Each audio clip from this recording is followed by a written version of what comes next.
So the last couple units we have here in this class as we start the last quarter of the school year are probably what you consider when you thought about geometry, like what you thought you would be learning this whole time. It's like shapes and things to do with shapes, which is exactly what these last couple chapters are going to be. So we're going to start with chapter 7 or unit 7. It's all about different things about polygons. So we're going to be having a ton of vocabulary when it comes to the different types of shapes or polygons that we're going to be working with throughout this class. So let's define some of the things that we're going to use over and over again. Oh, let me go move my mouse. It's like right in the middle of the screen. Okay, so for a polygon, so for a shape to be considered a polygon, which is like the most general name for a shape we're going to have in this class, the figure must be closed. Meaning like it can't have an opening, a top open, or two sides that don't meet at a vertice. It must actually close. All sides must be straight line segments. So there's no curves. We're not talking about circular figures here. We're talking about straight line figures. And all sides must not intersect the other sides. So you can't have it crisscrossing over itself. So if you look at the examples of polygons we have here, you have your stop sign, that's an octagon. You have your cross, because look, none of them interact. It's all closed. We have this weird shape here, but this is a polygon because it's closed, made of straight lines, and none of the lines cross each other. If you notice over here, first of all, this third one does not close. It's not a polygon. This one has curved sides, not a polygon. And this one, because the lines overlap right here in the center, it's not a polygon. It could be two separate polygons put next to each other, but this shape itself is not a polygon. Okay, so that's what we're talking about. When I'm talking about polygons, we're talking about shapes that are closed, that are straight lines only, and not intersecting the other sides. Now, what's cool is that these polygons all have really interesting names. So if you look at the purple formula sheet that you have on your desk, we're going to look at the section that says the names. It has to do with the number of sides. So if we look at this problem number 1, we first need to count the number of sides. So if I start counting right here, this is 1, 2, 3, 4, 5, 6, 7, 8, 9 different sides for this polygon. So if you look at that chart, what is the name of a 9-sided polygon? A nonagon. I feel like naming the figures is kind of fun, so it's a nonagon. Say that out loud to yourself once. It's fun. Let's hear it. Nonagon. It's kind of fun. Okay, now the other things I can ask you about a polygon are, is it concave or convex, and is it regular or irregular? So the things we need to know about concave and convex, again, they're all on that formula sheet that you're looking at.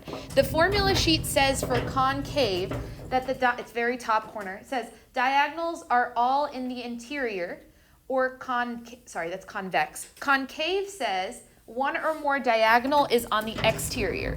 What I mean by diagonal is if you took two vertices and you connected them together like this, see this on number 1, I'm taking one vertice and connecting it with the other. See how that is outside the shape? That means that it has caved in, and that means that this is a concave graph, because a diagonal is on the outside as if the shape fell in, caved in. When it's talking about regular and irregular, regular says both equilateral and equiangular, meaning all of the sides are the same length and all of the angles are the same angle measurement. Based on these tick marks in this shape, is this regular or irregular? Irregular. All of the sides are not the same, so it is irregular. If all of the sides are marked to be the same, it's called a regular polygon. And that's going to be the ones you typically think of when you think of shapes. Like you think of an octagon, like the stop sign, all of those sides are the same. You're thinking of a regular octagon. Okay, let's do number 2. Shall we name this shape? First of all, how many sides does it have? 4. So look at your formula chart for the name of 4. What are we calling that? Quadrilateral. Now all of these, if you're an English person, the prefixes, meaning the beginning of these words, all stand for that number. So quad means 4, quadratic, quadrilateral. your quadricep muscles and your leg have 4 different muscles that put together. So quad is 4, kind of like quarter, QUA starts with that. Yeah, see how that works? All of those are the same thing. They're all the prefixes for that number. Now in number 2, is this concave or convex? Remember, concave is as if it has fallen in on itself, or one of the diagonals is on the outside. But if I connected the diagonals here, is that diagonal on the inside or the outside? The inside. If I try this diagonal, is that diagonal on the inside or outside? Inside. If they're all on the inside, it's called convex. No part of it has caved in. It's a convex shape. Okay, again, that's because this diagonal, all of the diagonals are on the inside. None of them are on the outside. Is this one regular or irregular? Say again. Are all of the sides the same? Based on the tick marks, I have 3 different side lengths. This one has 1 tick mark, then 2 tick marks. Now these have 3 both, so these are the same length. It's not drawn to scale, obviously. But since it has not been marked that they are all the same, we have to say that this is an irregular shape. All of the sides have to be exactly the same for it to be regular. It's a very specific shape. Yeah, it doesn't have to do with whether it looks regular. It has to do with the side lengths.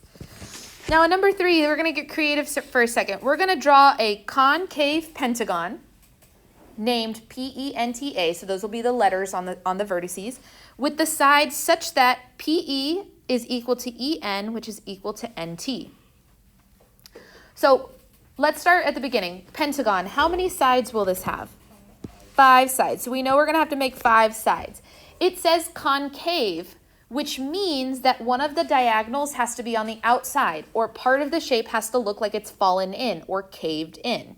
And then we know that the letters are going to be PENTA.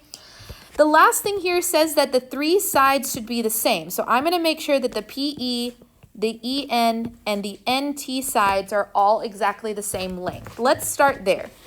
So here's PE. I'm going to mark it with 1 tick mark, and I'm going to mark the blue side with 1 tick mark, and I'm going to mark the green side with 1 tick mark, indicating that they're all the same length. Okay, if I was labeling this, this would be PE, the same as EN, the same as NT. I need 2 more sides, which means 1 more vertice. We're going to label it A. But if I need this to be concave, do I want to put the little dot for A on the outside here or on the inside here? I'm saying outside, inside as if this was like connected, right? So say again? Inside, because if we go inside for A, when I connect these together, boom, boom, do you see that it is now a concave shape? It has fallen in. So we have now created a creative graph, bless you, a shape PENTA, a pentagon, bless you again, 5 sides where 3 of them are the same and it has caved in. It is concave. Okay, part of the deal with this lesson is being able to understand what kind of shape I'm asking you to draw and or work with. So right now I need everybody to grab one of those purple formula sheets, and we're going to play another gym kit. This one's actual math this time. And you're going to practice naming shapes depending on the side length. So you're really going to want to use that formula chart to make sure you know the names of the shapes. All right, so let's keep going. So not only whenever we talk about the shapes do we want to be able to name them and talk about whether they're regular or irregular, concave, convex, we also want to know things about the angles in that shape because there's a lot of conclusions we can draw about the different types of angles when we look at the shape. So I've started this table for you, and then you're going to probably figure out the rest of it pretty quickly. So right away, we have a triangle. Awesome. It has 3 sides. And the number of triangles it creates is just 1. And the reason it's just 1 is because if I went from a vertex of this polygon to another vertex of this polygon, like it doesn't meet another vertex. So I can only make 1 triangle out of that polygon. And we know from previous lessons in this class that a triangle has a sum of 180 degrees. Y'all remember learning that way before, that all of the angles add up to 180.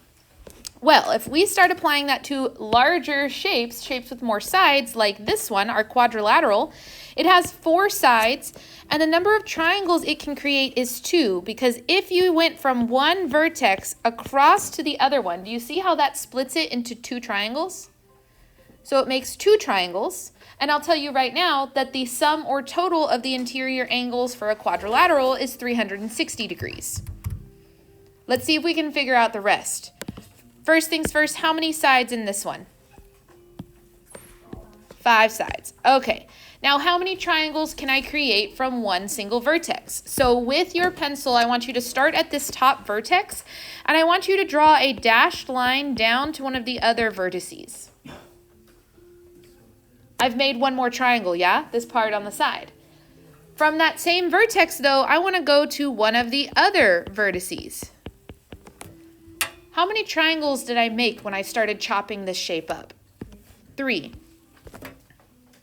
Okay, do you kind of see a pattern maybe forming in the sum or total part?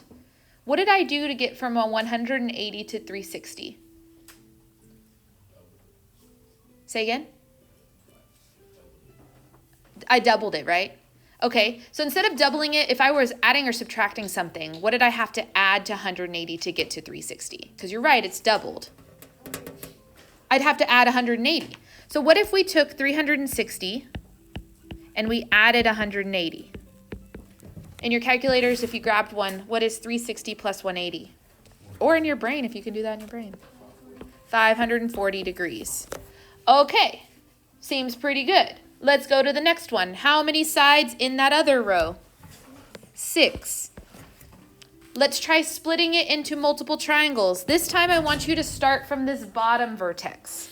Okay, start your pencil down here at this bottom vertex, and I want you to draw triangles here. How many triangles can you create from one vertex? Just 3? I got 4. So from the bottom vertex to the top corner, and then the other top corner, and then the side corner. Did y'all miss one? Yeah, how many can we make? 4 triangles. It's okay, it's Monday on a Tuesday. All right, following the pattern we have for the sum or total of the interior angles, what can I do to figure out this one? Yeah, so we're gonna do 540, and we're gonna add 180. What do we get when we do that? 720 degrees. So let's apply this more generally, meaning we're going to actually make a formula here so that we don't have to keep just like pressing plus on our calculator. Because if I ask you to find the sum interior of a 25-sided polygon, you'd have to add that 25 times. That's super annoying. So let's think of a formula. For an n-gon, like this was a triangle, quadrilateral, pentagon, heptagon. No, that's the wrong name. What's the 6th name? Septagon? No. Hexagon. I should have known that one. Come on, Miss Quigley. All right, hexagon. If we have any sided gon, it has this many sides. So a 6-sided is 6, n-sided is n. What do you notice about this number in the number of sides compared to this number, the number of triangles? It's in order, but if we're comparing them like this, what did I do every time to go from this column to this column? To go from here to here. Subtract 2. So to go from this column to this column, every single time I took that number and I subtracted 2. So we're going to say take that number and subtract 2. Because 6 minus 2 is 4, 5 minus 2 is 3, 4 minus 2 is 2, 3 minus 2 is 1. Okay? Now if we look at the pattern that we had on the other side, with 1, we had 180. With 2, we had 360. And Deontay, this is what you saw earlier, that it doubled. What did I do with 180 to make 540? I multiplied it by 3. And then for this one, I multiplied 180 by what? 4. So every time I'm going to multiply it by what? The number that's in that column. Now the number in that column for our formula version was n minus 2. So we're going to take that number and we're going to multiply it by 180 degrees. My friends, this is the formula. You have just derived a formula from a pattern. That's some advanced math right there that we're going to use anytime we're trying to find the sum or total of the interior angles. We have derived the formula. Now, if you notice on your purple formula sheet, down at the bottom, there's like a little Punnett square looking section. So if you look where it says interior angles and the sum or total, it literally says this same formula. It says the sum is equal to n minus 2 times 180 degrees. We have just derived that formula from the pattern that we noticed from the shapes. That's really cool. So let's go to the back and let's use some of these formulas. Now, what's on your formula chart in the purple is up here on the top of these notes, so I can point at it a little bit more, but you have it on the purple formula chart. That's where I want you to look.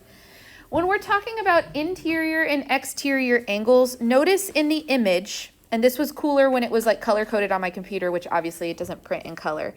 We have exterior angles and we have interior angles. Take a highlighter right now, and I want you to highlight all of the interior angles in blue. Or if you don't care to color it in blue, that's fine, pick a color. But I want you to color all of the interior angles one particular color.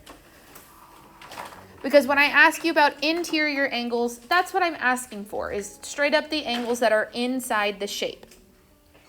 But I can also ask you things about what are called the exterior angles. Exterior means outside, so we're going to highlight all of the exterior angles here. I'm doing mine in green. You can do whatever you want, but if you want to be like me, do it green. So in every shape, there are interior angles and there are exterior angles if we extend those side lengths, like here on this pentagon. It has been extended so we see the exterior angle. There are different formulas and different properties for interior and for exterior angles. For interior angles, we just derived this formula on the front. The sum or the total degree of that angles is going to be n minus 2 times 180. But if I were to ask you, yeah, but tell me one of those angles, not the total, tell me one, you take that n minus 2 times 180 and you just divide it by the number of sides. So this is used to find one angle. This is used to find the sum of all of the angles. For an exterior angle, what's really interesting is that it doesn't change based on the shape. No matter what, the sum of the exterior angles for any polygon is 360 degrees, period. You don't have to change it when the shape gets really big or really small. It's always 360 degrees. Which means that I'm looking for one particular of those exterior angles, you just divide it by the number of sides. Okay? So here's the kind of problems I'm going to ask you for. And I've done one example already in number 5, so you can kind of see what I did. But in number 4, it says, given a regular dodecagon, I almost said the wrong shape, dodecagon, we're going to find all of these formulas. So first of all, and this is why we spent time naming it, based on your formula sheet, how many sides does a dodecagon have? 12 sides. All right, so that means that n is equal to 12 because I have 12 sides. What is the sum of the exterior angles? So look on your formula chart for where it says exterior and sum, and what does it say? Always 360 degrees. That answer should be really fast. The sum of all exterior angles is always 360. What about the sum of the interior angles? This one requires a formula. So look on your formula chart where it says interior and sum. We have to fill out the formula that says, I just did the wrong color here and I'm going to change it because that's important to me. This should be exterior. This one's interior. This should be n minus 2 times 180. But what is n? 12. So instead of n being there, I'm going to put 12. Go to your calculators right now. What is parentheses 12 minus 2 close parentheses times 180?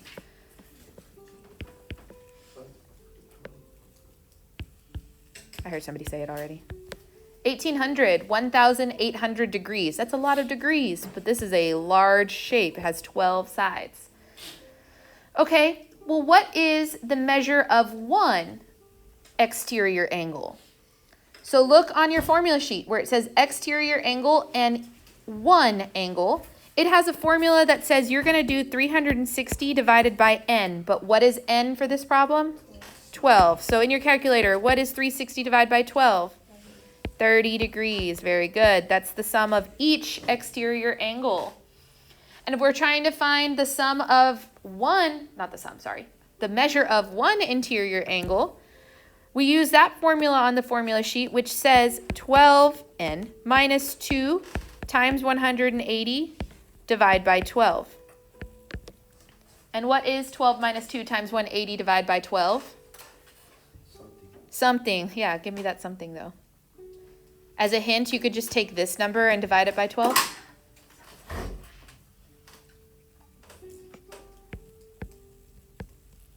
Did y'all get 150? Okay, sweet. So now we know a lot of things about the angles for this dodecagon. Just by knowing the number of sides that it has, we automatically know about the angles involved in that shape.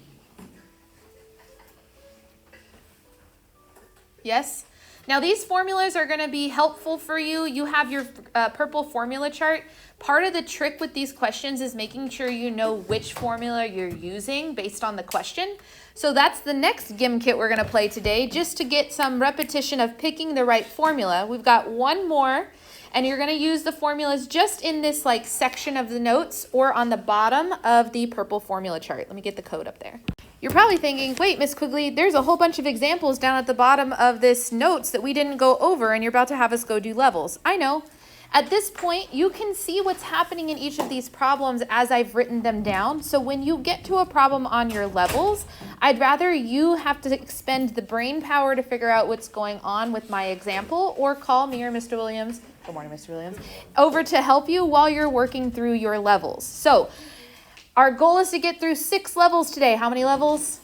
6 levels. If you also notice, there was no homework on the agenda for today. So this is all you have left with no homework today. Woo, what a start to the year. So I'm going to come around with the cards for you to pick your group. You'll go ahead and go right there. I'll put the markers and the whiteboards or the erasers out. Obviously, groups number 8 and 9 are off the wall because they repainted my wall yesterday finally. So I don't think 8 or 9 are in here. I think I took them all out. But if you get one, just give it back to me, please. Okay, here we go.